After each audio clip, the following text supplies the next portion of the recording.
The pen trembled in Louisa Crawford's hand as she wrote the words she would never dare speak aloud. Her diary, the only witness to the truth that had been eating away at her heart for 12 long months. Tonight marked exactly 1 year since Isaiah Wallace had ridden into Hecla, Montana territory, trailing a small herd of cattle and looking for honest work. The Henderson Ranch had hired him on the spot, and Louisa had watched him from across the dusty street that first day, her arms full of fabric from the general store where she worked. Something about the way he sat his horse, the quiet confidence in his movements, had made her heart perform an unfamiliar flutter. She had told herself it was foolishness. She was 22 years old, plain and practical, the kind of woman who kept the store's books in perfect order and mended her own clothes by lamplight. Cowboys like Isaiah Wallace did not notice women like her. Yet here she sat, a year later, still writing his name in the margins of her private thoughts. "He will never notice me," she wrote carefully, forming each letter with precision. "I am not the sort of woman who turns heads." Sarah Pritchard with her golden hair and easy laugh, or even young Mary Henderson with her fine dresses, they are the ones he must surely admire. I am merely the shopkeeper's assistant, quiet and unremarkable. Tomorrow I will see him again when he comes to town for supplies, and I will smile politely and measure out his tobacco and pretend that my heart does not race at the sound of his voice. This is my lot, and I must accept it with grace. She closed the diary and pressed her palm against the worn leather cover. Outside her small bedroom window, the September night was cool and clear. Stars scattered across the Montana sky like spilled salt. Somewhere out at the Henderson Ranch, 5 miles beyond town, Isaiah Wallace was probably already asleep in the bunkhouse, never once thinking of the brown-haired woman who sold him supplies every other Saturday. Louisa blew out her lamp and lay down, pulling the quilt her mother had made up to her chin. Sleep came slowly, as it always did on Friday nights, knowing that tomorrow she would see him again. 5 miles away, Isaiah Wallace sat on his bunk with his own diary open across his knees. The bunkhouse was quiet except for the snoring of old Pete Jacobson in the far corner. Isaiah had started keeping a diary when his mother died 3 years ago. She had kept one faithfully, and after her death, reading her private thoughts had been like having one final conversation with her. He had begun his own as a way to feel connected to her memory, though he told no one about it. The other ranch hands would have teased him mercilessly. His pencil moved across the page in the dim light of a single candle. Another week gone and nothing changes. I saw her again today at the store. Louisa Crawford. I have thought of little else but her for near on a year now, and still I cannot make myself speak more than a few words about nails or grain or whatever excuse I can manufacture to go into town. She is too fine for the likes of me. I am just a cowboy with no land of my own, no prospects beyond the next season's wages. She deserves someone established, someone with a future to offer. A woman like that, smart and capable, with her quiet dignity and those eyes that seem to see right through to a man's soul, she would want nothing to do with a drifter like me. He paused, the pencil hovering over the page. She smiled at me today, a real smile, not just politeness. I will probably think about that smile for a week, but she smiles at everyone. That is the kind of person she is, kind to all. It means nothing. I am a fool to hope otherwise. Isaiah closed the diary and slid it under his pillow. He stretched out on the thin mattress and laced his fingers behind his head, staring up at the dark ceiling. Tomorrow was Saturday. The boss wanted him to pick up supplies in town. His heart was already beating faster at the prospect, even as his mind told him he was being ridiculous. He forced himself to think about other things. The herd needed to be moved to the south pasture. The fence line along the creek was in bad repair. These were concrete problems with concrete solutions. Unlike the impossible situation of his feelings for a woman who surely saw him as nothing more than another customer, sleep eventually claimed him, though his dreams were full of brown hair and gentle smiles. Saturday morning dawned bright and cold. Frost glittered on the grass outside the bunkhouse. Isaiah washed his face in the basin outside and combed his dark hair carefully, then felt foolish for the effort. He was just going to town for supplies. His hair would be dusty again within an hour of the ride, but he combed it anyway. He saddled his horse, a reliable bay gelding named Copper, and made the 5-mile ride into Hecla. The town was small, barely more than a wide main street with buildings clustered on either side. The general store sat on the north end, a 2-story structure that also housed the Crawford family living quarters upstairs. Louisa's father had run the store for 20 years, though poor health had forced him to rely more and more on his daughter to manage the daily operations. Isaiah tied Copper to the hitching post outside and took a moment to brush the trail dust from his coat.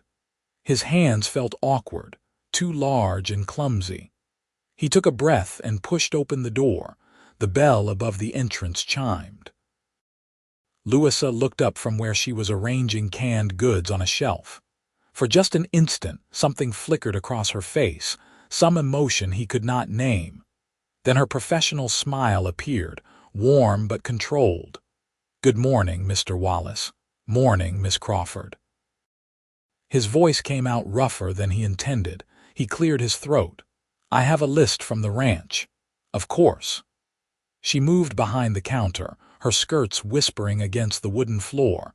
She was wearing a simple dress of dark blue calico, practical and neat. A cameo brooch at her collar had been her mother's. He recalled her mentioning once. He handed her the list, careful not to let their fingers touch. The last time that had happened, accidentally, the jolt had stayed with him for days. Louisa studied the list with a small furrow of concentration between her brows. Isaiah wanted to smooth it away with his thumb. He shoved his hands in his pockets instead. "This will take me a few minutes to gather," she said. "Would you like to wait, or should I have it ready for you to collect later?" "I will wait." The words came quickly. He did not want to leave. She nodded and began moving through the store, selecting items. Isaiah wandered over to look at the display of books near the window. The Crawford store had a surprisingly good selection, shipped in from back east. Louisa's doing, he suspected. She had a reputation as an educated woman, which some in town found peculiar, but which Isaiah deeply admired. "You enjoy reading, Mr. Wallace." Her voice came from behind him, soft and a little uncertain, as if she was not sure whether to attempt conversation. He turned. She was holding a bag of cornmeal, watching him with those eyes that always seemed to see too much. "I do," he said. "My mother taught me young." She believed everyone should know their letters. "That is a fine belief." Louisa's smile became more genuine, less careful. "Too many people dismiss education as unnecessary for ranch work. I have always thought that was short-sighted." "A man should exercise his mind same as his body," Isaiah said. The conversation was the longest they had managed in months. His pulse hammered in his throat. "What do you like to read?" "Oh, everything." A faint blush colored her cheeks. "Poetry, novels, even philosophical essays when I can get them. My father thinks it is frivolous, but he indulges me." "It is not frivolous." Isaiah took a step closer without meaning to. "My mother used to say that books let you live 100 lives instead of just one." Louisa's face lit with pleasure. "What a beautiful thought. Your mother sounds like she was a remarkable woman." She was. The ache of loss was still there, would probably always be there, but speaking of his mother to Louisa somehow made it feel less raw. They stood looking at each other for a long moment. Isaiah scrambled for something else to say, anything to prolong the conversation, but his mind went frustratingly blank.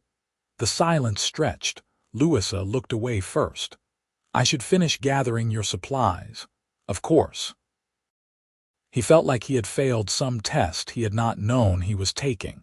She completed the order with quiet efficiency. He watched her move, economical and graceful, every motion purposeful. She was beautiful in a way that had nothing to do with flash or decoration. It was in the competence of her hands, the intelligence in her eyes, the gentle set of her mouth. When she tallied the bill, he paid and carefully loaded the supplies into his saddlebags. He could not think of a single reasonable excuse to linger. "Thank you, Miss Crawford." "You are welcome, Mr. Wallace. Please give my regards to the Henderson family."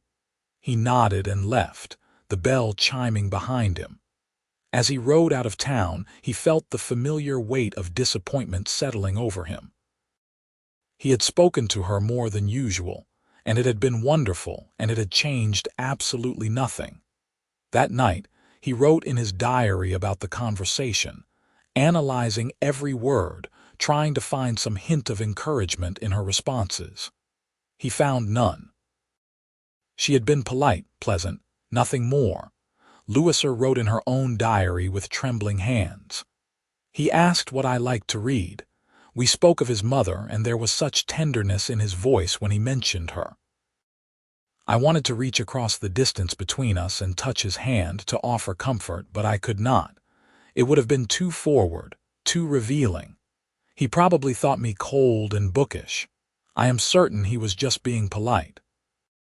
A man like Isaiah Wallace, strong and good and kind, would never look twice at someone like me." The weeks that followed fell into a pattern of beautiful torture for both of them. Isaiah found reasons to come into town more often than the ranch strictly required. Louisa found herself watching the door of the store every Saturday morning, her heart leaping whenever the bell chimed. In late September, the Hendersons hosted a barn dance to celebrate the end of haying season. The whole territory seemed to turn out, families coming from 20 miles in every direction. Louisa attended with her father, who sat with the other older men while the younger people danced. Isaiah saw her the moment she arrived. She wore a dress of soft green that brought out the color of her eyes. Her hair was pinned up, revealing the graceful curve of her neck. He wanted to dance with her so badly his hands shook, but he could not make himself approach. What if she said no? What if she said yes out of politeness and spent the whole dance wishing she was with someone else? He stood against the wall of the barn, nursing a cup of cider and watching her. She danced once with young Thomas Henderson, the boss's nephew, and once with the banker's son. Both times, Isaiah felt a spike of something dark and jealous in his chest. He had no right to the feeling. She was not his. Louisa was painfully aware of Isaiah's presence across the barn. She had seen him the moment she entered, had felt his eyes on her during both dances, but he did not approach. The message was clear. He was not interested. Probably he was just being polite, watching to make sure all the guests were enjoying themselves. She told herself the ache in her chest was foolish and unworthy. Halfway through the evening, Sarah Pritchard appeared at Isaiah's elbow. Sarah was blonde and vivacious, the daughter of a prosperous rancher from the next valley over. She had a laugh that carried across rooms and a way of touching a man's arm when she spoke to him. "Isaiah Wallace, you cannot spend the whole evening hiding in the corner," Sarah said brightly. "Dance with me." It was not really a question. Isaiah allowed himself to be pulled onto the floor. Sarah was pretty and fun and interested in him. That much was obvious. He should have been pleased. Instead, he felt nothing but a vague discomfort as she chattered about the harvest and the weather, and how handsome he looked in his good shirt. Across the barn, Louisa watched them dance and felt something inside her crack. Of course.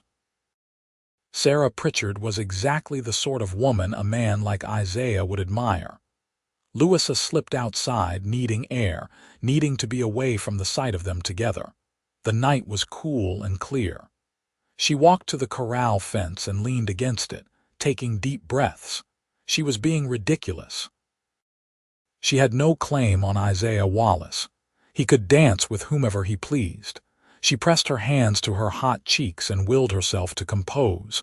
Inside the barn, the dance ended. Sarah immediately began angling for another, but Isaiah excused himself. He had seen Louisa leave. Worry gnawed at him. Was she unwell? He made his way through the crowd and out the side door. He found her by the corral, silhouetted against the starlight. She had her back to him, her shoulders very straight. Something about her posture suggested she was upset. Miss Crawford. He approached carefully. "Are you all right?" She turned quickly, and he saw her swipe at her cheeks. Had she been crying? Alarm shot through him. "I am fine, Mr. Wallace, just needed some air. It was rather warm inside." It was, he agreed, though the barn had not seemed particularly warm to him. He moved to stand beside her at the fence, leaving a careful foot of space between them. "Is your father well? I saw him sitting with the others. He is tired easily these days, but he is enjoying himself." Her voice was steady now, controlled. They stood in silence. Isaiah searched desperately for something to say. His mind was full of things he wanted to tell her, but they all seemed too much, too revealing. "It is a nice evening," he finally managed. "Yes." She sounded almost amused. "Very nice." Another silence. Isaiah felt like he was drowning. "Miss Crawford, He stopped. What could he say? That watching her dance with other men had made him want to punch something. That he thought about her every waking moment and half his dreams. That he was completely, hopelessly in love with her and had been for a year. Yes. She turned to look at him, and in the moonlight her eyes were very large and very dark. He lost his nerve. "I hope you are enjoying the dance." Something flickered across her face, some emotion too quick for him to read. "I am, thank you." The moment collapsed. They stood together for another minute, not speaking, not looking at each other. Then Louisa murmured something about needing to check on her father and slipped away, back into the barn. Isaiah stayed by the fence, cursing himself for a coward. That night, both diaries received nearly identical entries. Louisa wrote that she had made a fool of herself, fleeing the dance like a child, and that Isaiah had followed only out of kindness, probably worried that she was ill. Isaiah wrote that he had had a perfect opportunity to speak his heart, and had wasted it talking about the weather like an idiot. October arrived with frost and the smell of wood smoke.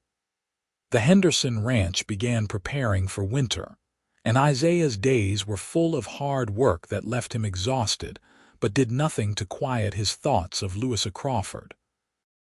Then, in the second week of October, news arrived that changed everything. Louisa's father sat her down in the small parlor above the store one evening after they had closed for the day. His face was grave. "I have been corresponding with your Aunt Martha in Oregon," he said without preamble. "She has offered me a partnership in her mercantile business in Portland. The climate there would be better for my health." Louisa felt the floor tilt beneath her. "Oregon? I know it is sudden, but my lungs are getting worse, Louisa. The doctor has been clear about that. The dampness here is not helping. A drier climate, something closer to the coast, might give me a few more good years." "When would we leave?" Her voice sounded distant to her own ears. "Spring, as soon as the passes are clear. I will sell the store to the Morrison family. They have been interested for years. It will give us enough capital to make a fresh start. Spring. 6 months. 6 months, and she would leave Hecla, leave Montana, leave any chance she had ever had with Isaiah Wallace. Not that there had been a chance, she reminded herself firmly, But still, the finality of it struck her like a physical blow. "Of course, Father," she said quietly. "If that is what is best for your health, we will go." He patted her hand, looking relieved. "You are a good daughter. I know this is not easy for you." That night she wrote in her diary with shaking hands, "We are leaving. 6 months and I will never see him again. I should be focused on Father's health, and truly I am grateful Aunt Martha can help us. But all I can think is that I am running out of time. Not that time matters when nothing was ever going to happen anyway, but the finality of it hurts more than I expected." The news spread through town quickly, as news always did in small communities. Isaiah heard it from Pete Jacobson, who had heard it from his wife, who had heard it at the church social. "The Crawfords are moving to Oregon come spring," Pete said over breakfast in the bunkhouse. "Selling the store and everything." Isaiah's coffee cup stopped halfway to his mouth. "What?" "Oregon, Portland, I think. Her aunt has a business out there, probably for the best, really. Old man Crawford's health has been poorly." Isaiah set down the cup carefully. His hands had gone numb. Oregon. 2,000 miles away, she would be gone. He had known, on some level, that he could not keep living in this strange, suspended state forever, watching her from afar, never speaking his heart. But he had thought there would be time. Time to save money, time to make something of himself, time to become worthy of her. Now there was no time. 6 months, and then she would be gone forever. That night his diary entry was short. "She is leaving. I have to do something. But what? I am still nobody, still a cowboy with nothing to offer. Would it be fair to ask her to consider me when I have so little to give? Would it be selfish to speak now, when doing so might complicate her departure, might make her feel obligated to consider me out of pity?" November brought the first real snow. The world turned white and hushed. Isaiah continued to find reasons to go into town, even when the weather was poor. He told himself he needed to say something, to at least let her know how he felt before she left. But every time he saw her behind the counter of the store, every time he tried to form the words, they died in his throat. Louisa watched the snow fall outside the store window and felt time slipping through her fingers like water. She had begun the painful process of sorting through her possessions, deciding what to take and what to leave behind. The diary came with her, of course. All those pages of longing and hope and resignation. Maybe someday she would burn it, erase the evidence of this foolish year. Or maybe she would keep it, a reminder that she had been capable of feeling something deep and true, even if it came to nothing. One Saturday in late November, Isaiah came into the store during a lull in customers. Snow was falling heavily outside, creating a sense of privacy, of being cut off from the world. Louisa looked up from the ledger she was balancing. "Mr. Wallace." "I did not expect anyone to venture out in this weather. The ranch needed lamp oil." He stamped snow from his boots and moved to the counter. "Roads are getting bad." "Yes." She reached for the lamp oil without needing to ask how much. She knew his orders by heart now. "You should be careful riding back." "I will." He watched her pour the oil into a tin and seal it. Her hands were steady and sure. He wanted to reach across the counter and take one of those hands in his, to feel the warmth of her skin, to tell her everything that was in his heart. Instead, he said, "I hear you are leaving in the spring." Her hands stilled for just a moment. "Yes, my father's health requires a different climate. Oregon is a long way." "It is." The conversation felt like walking on ice, every word a potential crack. "Will you miss Hecla?" Isaiah asked. Louisa looked up at him, then really looked at him, and for just an instant her careful composure slipped. He saw something raw in her eyes, something that made his breath catch. "Yes," she said softly, "more than you might think." The moment stretched between them, taut with unspoken things. Isaiah felt balanced on a knife's edge. One word, one honest sentence, and everything could change. The door burst open, bringing a gust of wind and snow and young Tommy Morrison, stamping and laughing. "Miss Crawford, my mother sent me for sugar. She is making pies for the church supper." The moment shattered. Louisa turned to help Tommy, and Isaiah stood there with his sealed tin of lamp oil, the opportunity lost once again. He paid and left, riding back through the snow with his heart hammering and his thoughts in turmoil. He had seen something in her eyes, or had he? Was he seeing what he wanted to see, reading hope into simple politeness? December arrived, and with it came preparations for Christmas. The town planned a celebration at the church, with caroling and a potluck supper. Louisa threw herself into helping with the arrangements, grateful for the distraction.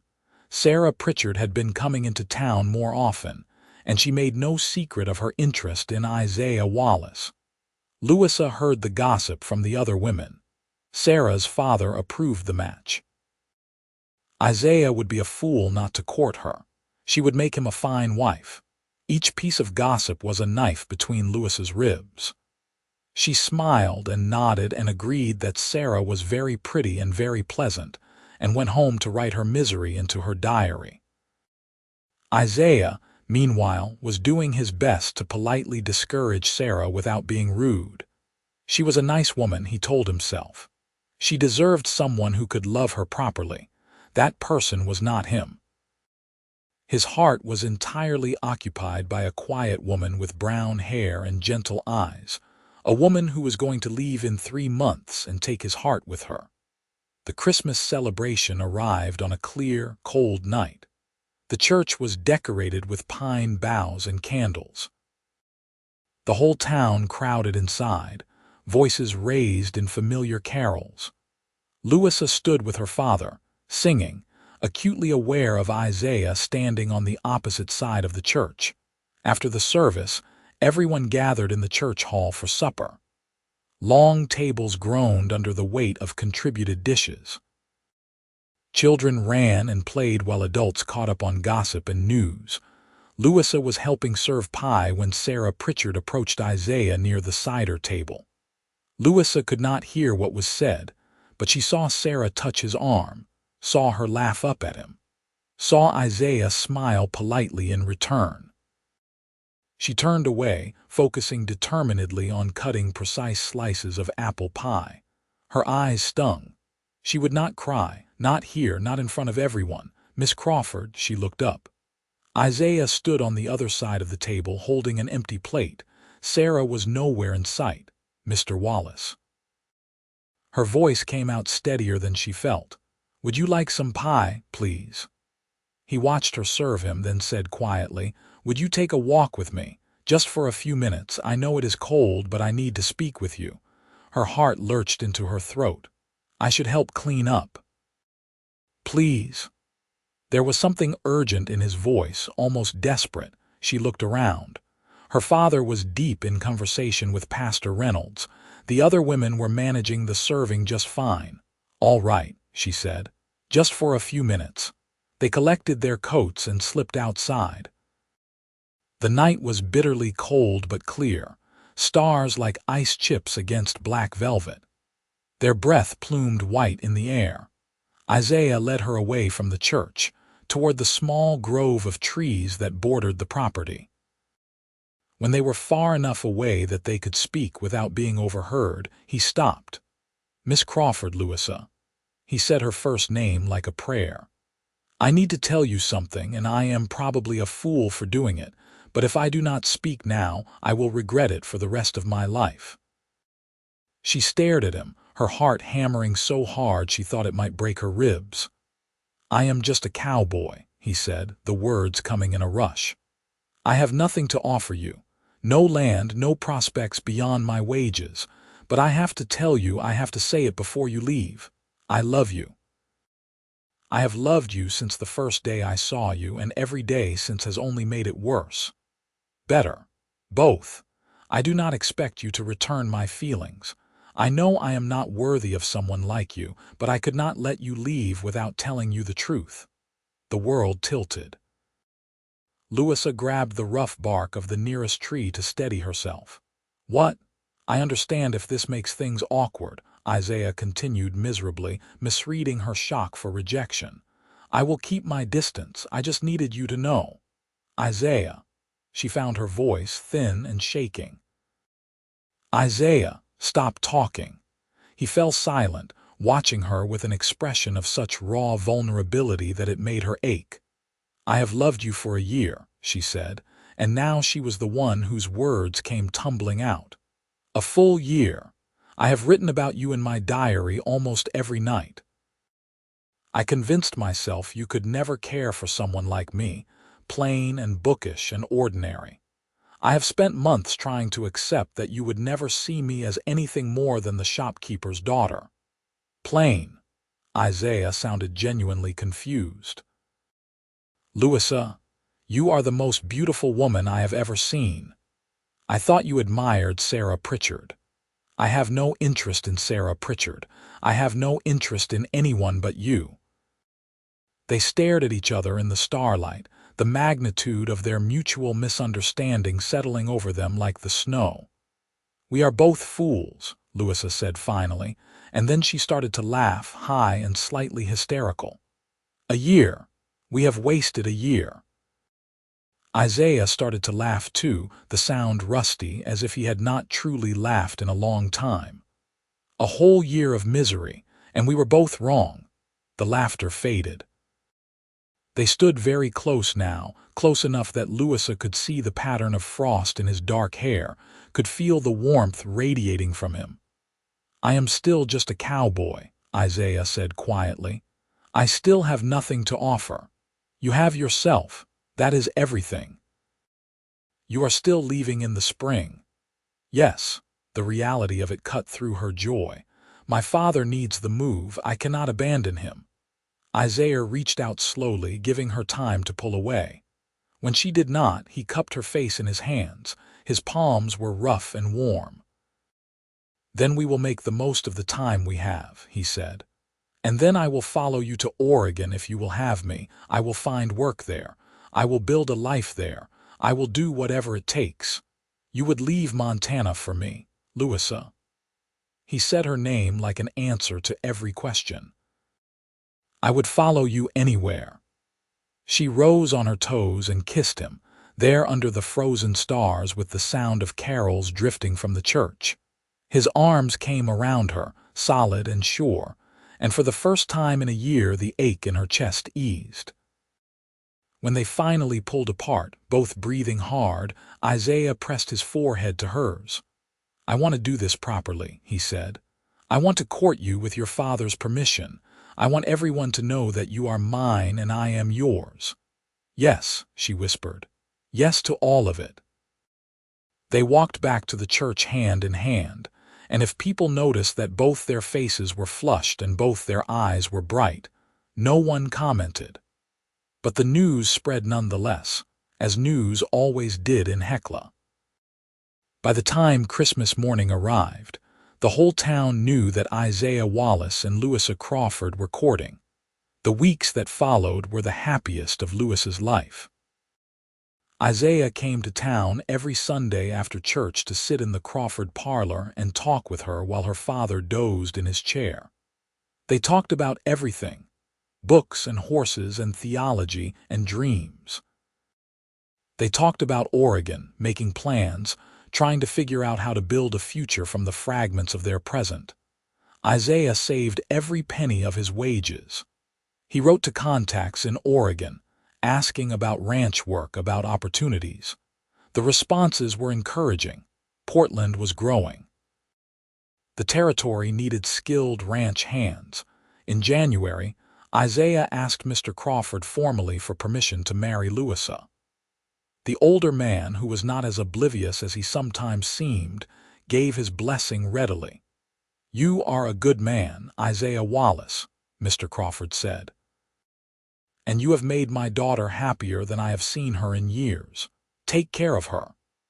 "With my life," Isaiah promised. They decided to wait until they reached Oregon to marry.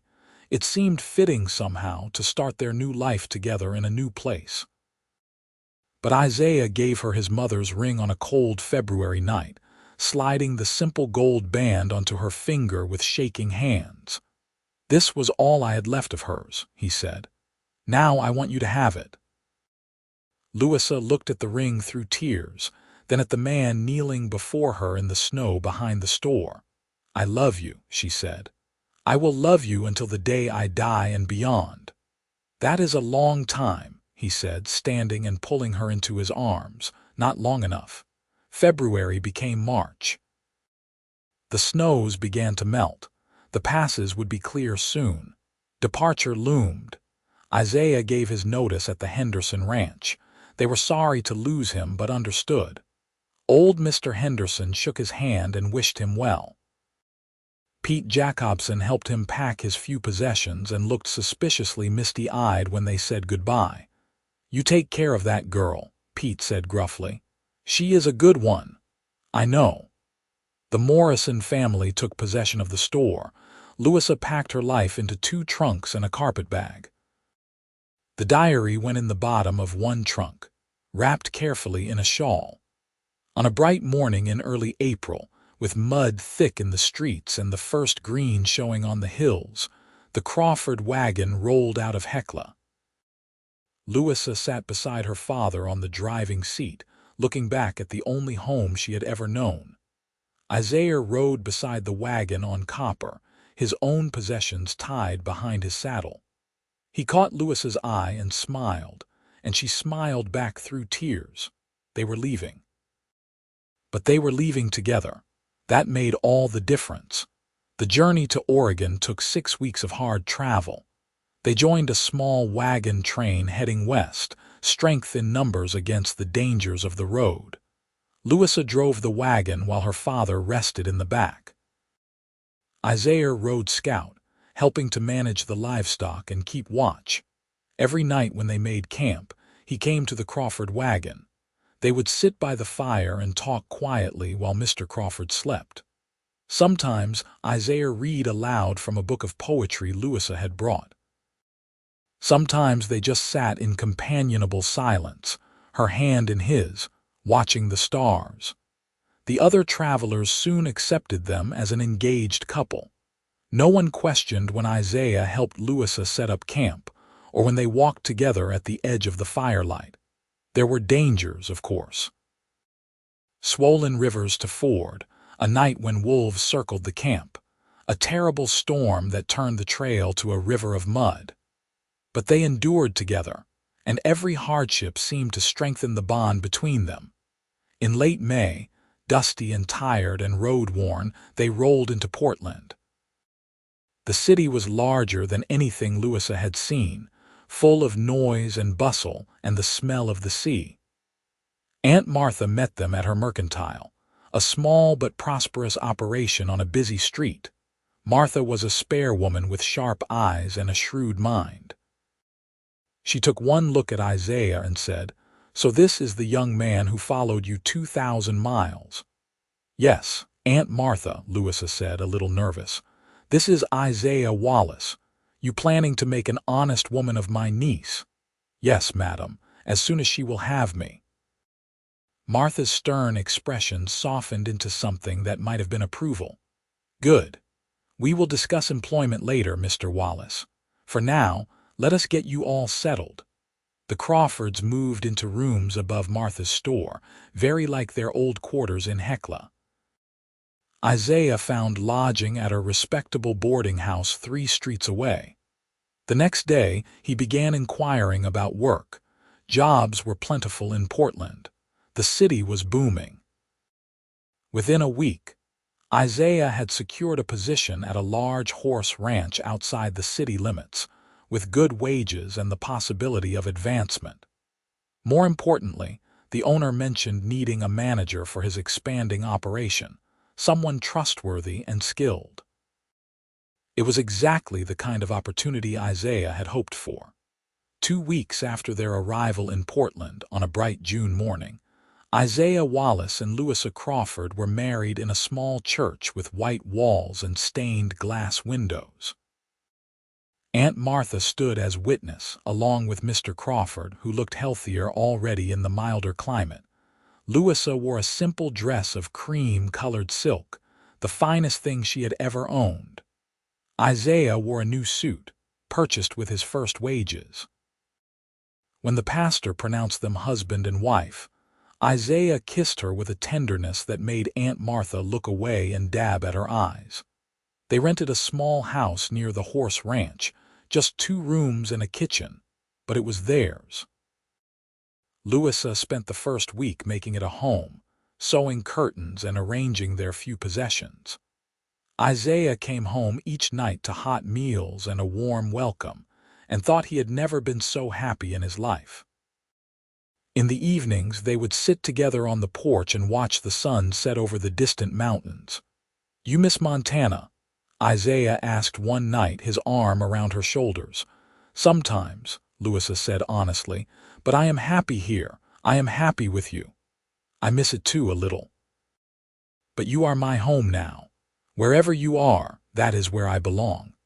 She turned and kissed him, soft and sweet, and he thought that no man in the world was as blessed as he was in that moment. Summer turned to autumn. Louisa discovered she was expecting a child. Isaiah received his promotion to ranch manager, complete with a salary that would allow them to save for a larger house. On a rainy November evening, Louisa was unpacking a box of books when she found the diaries. There were 2 of them now, hers and Isaiah's. He had brought his own diary west, though they had been so busy settling into their new life that neither of them had written in months. Curious, knowing she probably should not but unable to resist, Louisa opened Isaiah's diary to a random page. Her eyes fell on an entry from over a year ago, written in October of the previous year. "Saw her again at the store today. I have thought of little else but her for near on a year now. Louisa Crawford. She is too fine for the likes of me. I am just a cowboy with no land of my own, no prospects beyond the next season's wages. She deserves someone established, someone with a future to offer." Tears filled her eyes. She turned to another page and another. Every entry was full of her. His doubts, his longing, his certainty that she would never care for him. "Louisa," she looked up. Isaiah stood in the doorway, wet from the rain. He saw what she held and went very still. "I am sorry," she said. "I should not have read it without asking, but Isaiah, you never told me. All this time, a whole year before you finally spoke, you felt this way." He crossed the room and knelt beside her chair. "I was a coward." "No," she caught his face in her hands. "You were afraid as I was. Look." She handed him her own diary, opened to an entry from the same October. He read it silently, his eyes moving across her neat handwriting. "He will never notice me. I am not the sort of woman who turns heads. Tomorrow I will see him again, and I will smile politely and measure out his tobacco and pretend that my heart does not race at the sound of his voice." Isaiah looked up at her, wonder in his eyes. "We were both so blind. We were both so sure we were not worthy of each other." Louisa laughed softly. "What fools we were." "I want to keep these," Isaiah said, holding up both diaries, "side by side, so we never forget how lucky we are. So we never waste another moment doubting ourselves." "That too." He kissed her, gentle and reverent, one hand coming to rest on the small swell of her belly where their child grew. Their daughter was born the following spring, a healthy baby with dark hair and her mother's eyes. They named her Fern, and she was the light of their lives. Isaiah's position at the ranch continued to prosper. Within 5 years, he had saved enough to purchase a small piece of land of his own, 50 acres with good water and better grass. He built Louisa a proper house, with a parlor and a kitchen and a bedroom for each of their growing children. Their son arrived 2 years after Fern, a sturdy boy they named Reuben. Then came Alastair, serious and thoughtful. Finally, 7 years after Fern's birth, little Adeline was born, the baby of the family, spoiled by her older siblings and doted upon by her parents. The years were good to the Wallace family. Isaiah built his ranch into a respected operation. Louisa managed their accounts with the same precision she had once applied to the general store ledgers. And in her spare time, she taught the children to read and to love learning as her own mother had taught her. Mr. Crawford lived long enough to see all his grandchildren born, his health much improved in Oregon's milder climate. When he passed peacefully in his sleep at the age of 72, he died knowing his daughter was well loved and well cared for. Aunt Martha became a fixture in the Wallace household, a stern but loving presence at every holiday and birthday. She claimed the children were too loud and unruly, but she always brought them treats and listened patiently to their endless stories.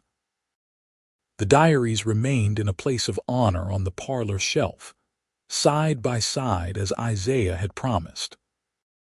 Sometimes, on quiet evenings when the children were asleep, Isaiah and Louisa would take them down and read old entries to each other, marveling at how close they had come to missing each other entirely.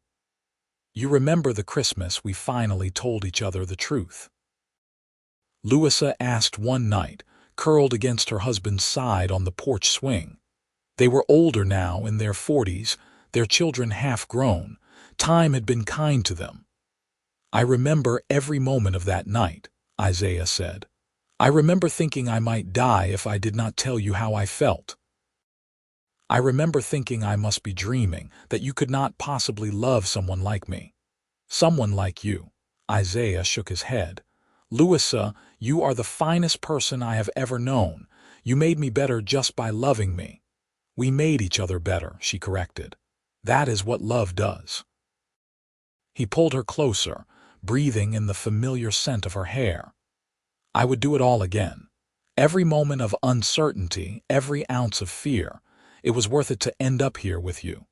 With 4 children who are probably breaking something inside the house as we speak."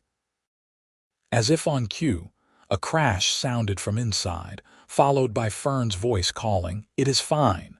Nothing is broken. Well, mostly nothing." They looked at each other and laughed, the easy laughter of people who had weathered years together and knew they would weather many more. The children grew. Fern married a young lawyer from Portland and gave them grandchildren.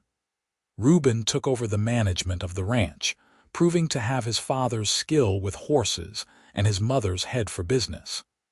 Alastair surprised everyone by becoming a teacher, opening a school for ranch children in the valley. Adeline, the baby, grew into a spirited young woman who announced her intention to become a doctor, much to the shock of polite society. Through it all, Isaiah and Louisa remained each other's constant. They grew old together, their hair turning gray, their hands developing the calluses and lines of a life well lived. On their 40th wedding anniversary, their children and grandchildren gathered at the ranch for a celebration. The house rang with laughter and music. A photographer had been hired for the occasion, a modern innovation that still seemed faintly magical to Isaiah and Louisa. When the chaos of the day finally quieted and the last guest had departed, Isaiah and Louisa sat together on their porch swing as the summer sun set. 40 years, Louisa said softly. "Sometimes it feels like yesterday that we stood in that church in Portland. Sometimes it feels like we have been together forever." "Both," Isaiah said. "It is both." She leaned her head on his shoulder. "Do you have any regrets?" "Only that I did not speak up sooner. We could have had an extra year." "We have had a lifetime," Louisa said. "And if we had confessed earlier, perhaps it would have unfolded differently. Perhaps we needed that year of longing to truly appreciate what we found." "You always were the philosophical one. And you were always the romantic one, for all that you tried to hide it." Isaiah smiled and kissed the top of her head. Inside the house, the diaries still sat on their shelf, a testament to a year of beautiful misunderstanding and a lifetime of hard-won love. Years later, when Isaiah and Louisa had both passed into gentle old age and then beyond it, when their children sorted through the house they had built together, Fern found the diaries. She opened them carefully, these relics of her parents' youth. She read the entries side by side, her own eyes filling with tears as she traced the parallel paths of two people who loved each other desperately and were certain that love could never be returned. They were so young, she said to Reuben, who had come to help with the sorting. So uncertain. They found each other, though, Reuben said. That is what matters. Fern ran her hand over the worn leather covers. I want to keep these, to remember that even the strongest love can feel impossible before it is realized. Mother would like that, Reuben agreed. So the diaries passed to the next generation, and the story they contained became family legend. The tale of two people who spent a year writing their hearts into private pages, each certain they were alone in their longing, each blind to the truth that they were loved as deeply as they loved. It became a story told to grandchildren and great-grandchildren, a reminder that love requires courage, that speaking the truth is always worth the risk, that the person you think is out of your reach may be reaching for you just as desperately. And always, at the end of the story, someone would pull the diaries down from wherever they were kept, would open them to those early entries, and would marvel at the beautiful symmetry of it all. Two hearts, two diaries, the same fear and the same hope, written in different hands but speaking the same truth. The wild west of Montana had been left behind decades ago. The land had been tamed, the frontier had moved on. But the story endured, passed down through generations, a testament to the power of love found despite fear, despite certainty of rejection, despite every obstacle real and imagined. Isaiah and Louisa had built more than a ranch, more than a family. They had built a legacy of love that would outlast them both, that would carry forward in the hearts of their children and their children's children. A reminder that sometimes the greatest adventures are not found in taming wild country, but in finding the courage to speak the truths of your own wild heart. And so the story ends where all good love stories should end. Not with death, not with separation, but with the enduring knowledge that what was built between two uncertain souls on a winter night in 1886 had grown into something eternal, something that transcended time and mortality and the boundaries of the physical world. Two diaries, side by side on a shelf. Two lives, intertwined forever. Two hearts that had beaten in lonely isolation until they found the courage to reach across the silence and discover they had never been alone at all. That was the true happy ending.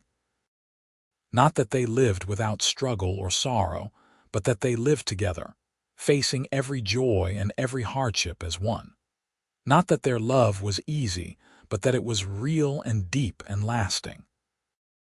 Not that they never doubted or feared, but that they learned to speak their doubts and fears aloud, to trust each other with their vulnerabilities, to build a foundation of honesty that could weather any storm. The Wild West had been a place of danger and opportunity, of vast open spaces and harsh realities. But for Isaiah Wallace and Louisa Crawford, it had been the backdrop for something far more important, the discovery that love, real love, requires us to be brave enough to be seen, to be known, to speak the truth of our hearts even when we are certain that truth will not be welcomed. They had taken that risk. They had spoken, and in speaking they had found not rejection but recognition, not loneliness but belonging, not the end of hope but the beginning of everything. 4 children, dozens of grandchildren, a ranch that prospered, a community that thrived. a love that lasted 47 years of marriage and beyond death itself into memory and legacy. All because two people, each riding alone in the dark, had finally found the courage to step into the light. All because a cowboy and a shopkeeper's daughter had dared to believe that the impossible might just possibly be true. All because love, in the end, is always worth the risk of speaking it aloud. The diaries remained, testament and treasure, reminder and relic.